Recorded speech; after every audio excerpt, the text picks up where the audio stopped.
احمد رضا کی شمع فروزاں ہے آج بھی۔ الحمدللہ رب العالمین والصلاة والسلام علی سید الانبیاء والمرسلین، اما بعد فاعوذ باللہ من الشیطان الرجیم، بسم اللہ الرحمن الرحیم،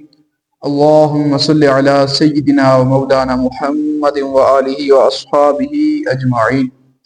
سامعین و ناظرین، الحمدللہ ہمارا فتاوی رضویہ شریف کا درس چل رہا ہے، تو آج ہماری 7ویں نشست ہے۔ انشاءاللہ العزیز ہم اپنے درس کو آگے بڑھائیں گے۔ فتاوی رضویہ شریف کی 24ویں جلد ہماری انشاءاللہ العزیز اب شروع ہوگی۔ اللہ تبارک و تعالی ہمیں اعلیٰ حضرت رحمۃ اللہ تعالی علیہ کی تعلیمات پر چلنے کی توفیق عطا فرمائے۔ ہم نے چونکہ مسائل پہ اکتفا کیا تھا کہ فتاوی رضویہ شریف میں جو مسائل ذکر کیے گئے ہیں ان کو ہم بیان کریں گے۔ یہی اگر بیان کیے جائیں تو ہماری بہت ساری نشستیں بن سکتی ہیں، انشاءاللہ العزیز ہم لے کے چلیں گے۔ اور اگر اعلیٰ حضرت رحمۃ اللہ تعالی علیہ نے جو مناقب و فضائل بیان کیے ہیں یا دوسری اور آپ نے اپنے جو رسائل ہیں اگر ان کو بیان کیا جائے تو ہزاروں اگر ہم نشستیں کہہ لیں تو وہ بھی ہماری جو ہے وہ بن سکتی ہیں اس حوالے سے۔ تو آج انشاءاللہ ہم شروع کریں گے۔ اعلیٰ حضرت رحمۃ اللہ تعالی علیہ سے جو سوال ہوئے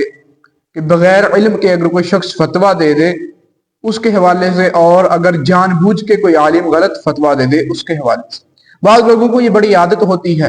کہ جب بھی کوئی دین کی بات آتی ہے تو وہ سر پھنساتے ہیں اس میں اور اپنی طرف سے اپنی بات بنا کے پیش کرتے ہیں، اور ہمارے ہاں یہ بات بہت عام ہے کیونکہ اب سوشل میڈیا کا دور ہے، ہر بندہ مفتی بنا ہوا ہے نیٹ کے اوپر۔ تو کوئی بھی دینی بات آتی ہے تو سمجھنے کی بجائے، سوچنے کی بجائے، کسی سے پوچھنے کی بجائے اپنی عقل میں جو آتا ہے فٹافٹ جناب وہ بیان کر دیتے ہیں، جی میں ایسے نہیں کرتا، یا میری رائے یہ ہے۔ بھائی تیری رائے کی حیثیت کیا ہے دین میں؟ تو اسی طرح یہ لوگ جو ترجمہ پڑھ لیتے ہیں تو اپنی طرف سے وہ پھر باتیں من مانی جو آتی ہیں وہ بیان کرتے ہیں۔ اور حالانکہ دیکھا جائے اپنی زندگی کو دیکھ لیں کہ اگر کوئی بیمار ہو گیا ہے بندہ تو ہم ڈاکٹر کے پاس جاتے ہیں، نہ کہ ہم جناب کریانے والی شاپ پہ جاتے ہیں۔ بیماری کا علاج ڈاکٹر کے پاس ہے، میڈیسن لینی ہو میڈیکل سٹور پہ جاتے ہیں، نہ کہ کریانے والی دکان پہ۔ اور اسی طرح اگر ہم کوئی بھی دیکھ لیں ویلڈنگ کروانی ہے، ہم مستری کے پاس تھوڑے جائیں گے، وہ اسی کے پاس جائیں گے۔ لیکن یہ بات جب دین کی آتی ہے تو پھر ہمیں سمجھ نہیں آتی، نہیں جی پھر اپنی رائے ہم چلاتے ہیں۔ تو یہ بالکل ایسا مناسب نہیں ہے، جو دین والے ہیں دین انہی سے لینا چاہیے۔ تو اسی کے حوالے سے اعلیٰ حضرت رحمۃ اللہ تعالی علیہ آپ فتویٰ نقل کرتے ہیں۔ آپ فرماتے ہیں فتاوی رضویہ شریف کی جلد نمبر 24 صفحہ نمبر 101، آپ فرماتے ہیں بے علم قرآن عظیم کی تفسیر کرنا۔ رسول اللہ صلی اللہ علیہ وسلم نے ارشاد فرمایا من قال فی القرآن بغیر علم فلیتبوأ مقعدہ من النار، جو بے علم قرآن میں کچھ بولے وہ اپنا ٹھکانہ دوزخ میں بنائے۔ یعنی کہ قرآن کی کوئی آیت ہے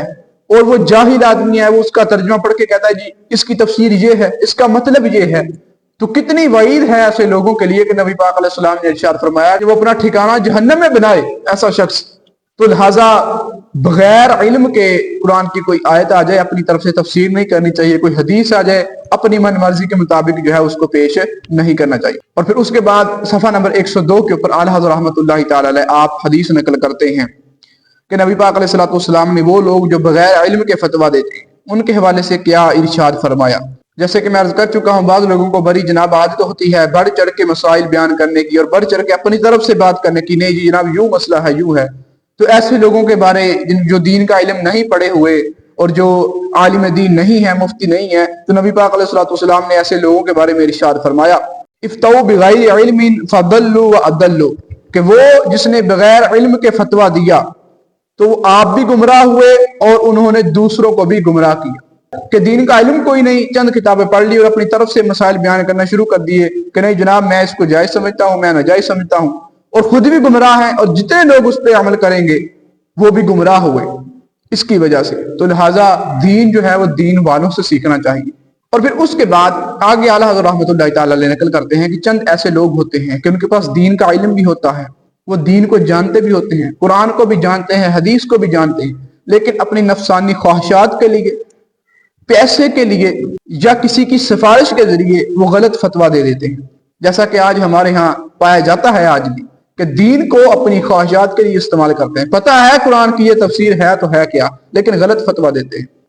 اپنی من مرضی اپنے نظریے کے مطابق وہ چلاتے ہیں۔ اور جیسا کہ بات بات پہ بدعات کی رٹ لگاتے ہیں لوگ،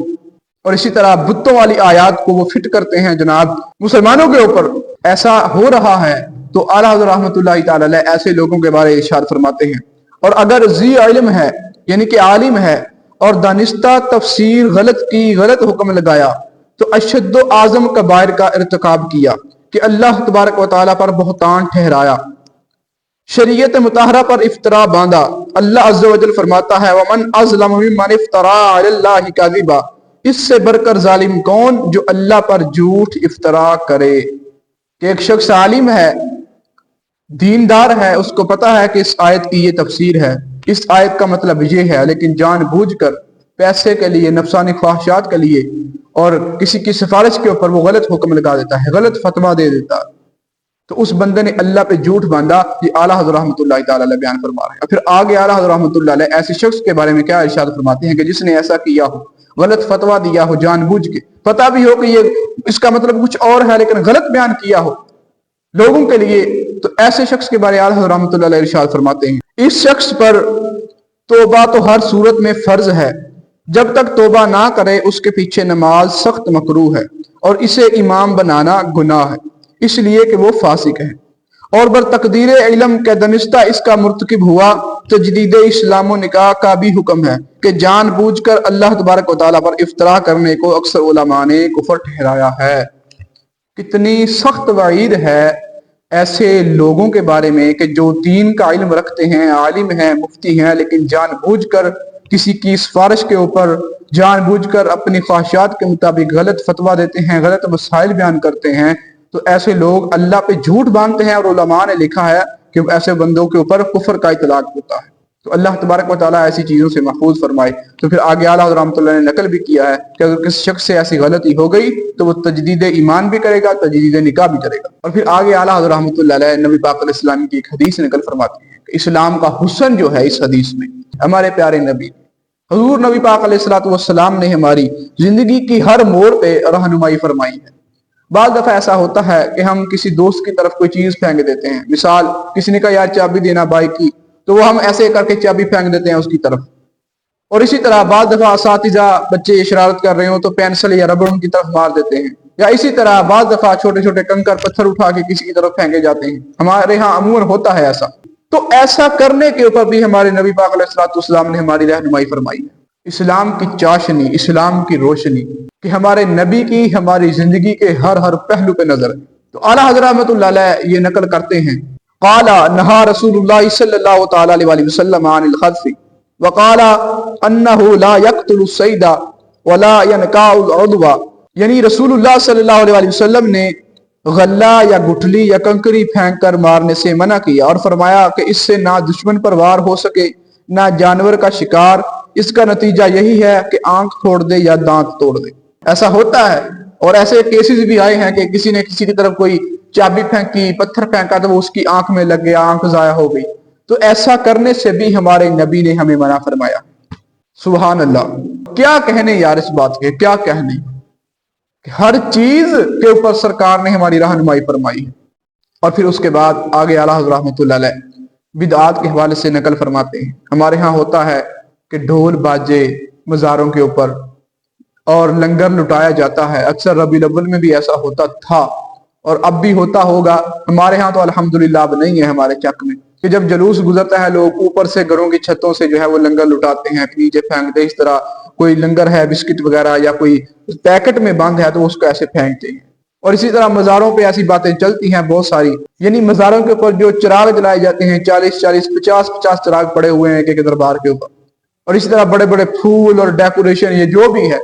تو یہ سارا اسراف ہے، یہ فضول ہے۔ اور یہ بالکل چراغ کے حوالے سے سن لیں کہ جو چراغ جلاتے ہیں جناب وہ منت مانگنی ہے، جناب کوئی فلاں کام ہو جائے اور چراغ جلائیں گے ہم جا کے، یہ سارا فضول ہے، نہ قرآن میں اس کا ثبوت ہے نہ حدیث میں اس کا ثبوت ہے، یہ مال کا ضیاع ہے۔ آج کل کوئی 10-20 کا تیل تو آتا نہیں ہے، کم سے کم 50 کا تیل تو آئے گا چراغ میں ڈالنے کے لیے، تو وہی اگر 50 روپے کسی بچے کو دے دیے جائیں، مسجد کے گلے میں ڈال دیے جائیں، چراغ سے کیا فائدہ ہوگا؟ کچھ بھی نہیں۔ بلکہ حدیث ہے، میں پہلے بھی ایک دفعہ کر چکا ہوں، سنن ابن ماجہ میں، سنن ابی داؤد میں حدیث ہے، نبی پاک علیہ السلام نے قبروں کے اوپر چراغ جلانے والوں پہ لعنت فرمائی ہے۔ اب اس سے آگے اور کیا ہے؟ تو لہٰذا یہ چراغ جلانا اس کا کوئی قرآن و حدیث میں ثبوت نہیں ہے، یہ مال کا ضیاع ہے، تیل کا ضیاع ہے۔ اور پھر اسی طرح یہ جو پھول چڑھائے جاتے ہیں قبروں کے اوپر، پہلے تو پھول اس لیے رکھے جاتے تھے قبروں کے اوپر، سبز رنگ کے سبزہ وغیرہ رکھا جاتا تھا، تر پھول رکھے جاتے تھے کہ وہ تر چیز ہوتی ہے، وہ اللہ کا ذکر کرتی ہے اور اس کا ثبوت ملتا ہے۔ لیکن اب تک ڈیکوریشن آ گئی، وہ مالا ہوتی ہے دھولوں والی، وہ قبروں پہ چڑھا دی، وہ ٹوکریاں پھولوں والی مہندی پہ جو نکالتے ہیں وہ قبروں پہ چڑھا دی، تو یہ ایک ٹرینڈ بن گیا۔ بھائی اس کا کوئی بھی ثبوت نہیں ہے قرآن و حدیث میں، بالکل آپ کلیئر کٹ سمجھ لیں یہ جو بھی ہے یہ بدعات ہے، ٹھیک ہے، آپ اس بات کو سمجھ لیں، اس کا نہ صاحب مزاج سے تعلق ہے نہ ہمارے دین سے تعلق ہے، اور یہی امام احمد رضا خان بریلوی کی تعلیمات ہیں۔ کوئی بعد میں یہ کہے جناب یہ تو بریلوی کرتے ہیں، جو یہ کام کر رہے ہوتے ہیں وہ بریلوی بھی نہیں ہوتے۔ ہاں سچی بات ہے، جو ایسا کرتے ہیں نا درباروں پہ بھنگی چرسی نشئی بیٹھے ہیں، اور اسی طرح یہ جو ہو رہا ہے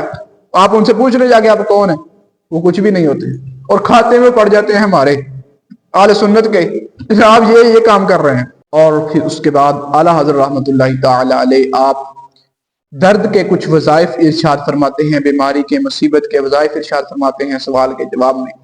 تو وہ بھی آپ کی گوش گزار کرتا ہوں۔ یہ جلد نمبر 24 ہے، صفحہ نمبر 184 ہے۔ تو اس حوالے سے اعلیٰ حضرت رحمۃ اللہ تعالی علیہ ارشاد فرماتے ہیں قراءۃ الفاتحۃ علی المصاب 7 مرات وسندہ صحیح، کہ اگر کسی شخص کو کوئی مصیبت پہنچی ہے، بیماری ہے، پریشان ہے، وہ 7 مرتبہ فاتحہ پڑھے اور دم کرے، اس کی سند صحیح ہے، انشاءاللہ اللہ تبارک و تعالیٰ کرم فرمائے گا۔ پھر آگے اعلیٰ رحمۃ اللہ علیہ درد کے حوالے سے ارشاد فرماتے ہیں کہ اگر کسی شخص کو درد ہوا جسم کے کسی بھی حصے میں، تو وہ شخص درد کے لیے دعا پڑھے، انشاءاللہ اللہ تبارک و تعالیٰ کے کرم سے اس کا درد دور ہو جائے گا۔ وہ دعا یہ ہے اعوذ بعزت اللہ وقدرتہ من شر ما اجد واحاذر، تو اس دعا کو وہ 7 مرتبہ پڑھے اور دم کرے، اللہ تبارک و تعالیٰ کرم فرمائے گا۔ اور پھر آگے اعلیٰ حضرت رحمۃ اللہ علیہ تیسرا وظیفہ ارشاد فرماتے ہیں کہ اگر کسی شخص کو کوئی بیماری ہے، جیسی بھی بیماری ہو، تو اس شخص کو دم کیا جائے ان کلمات سے، تو انشاءاللہ العزیز اللہ کے فضل و کرم سے اس کے مقدر میں موت نہ ہو، اللہ شفا اس کو عطا فرما دے گا۔ وہ کلمات کون سے ہیں؟ فرمایا اسأل اللہ العظیم رب العرش العظیم ان یشفیک،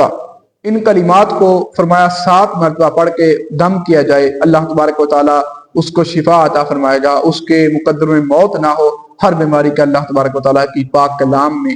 علاج ہے، شفا ہے اللہ تبارک و تعالیٰ کے قرآن میں۔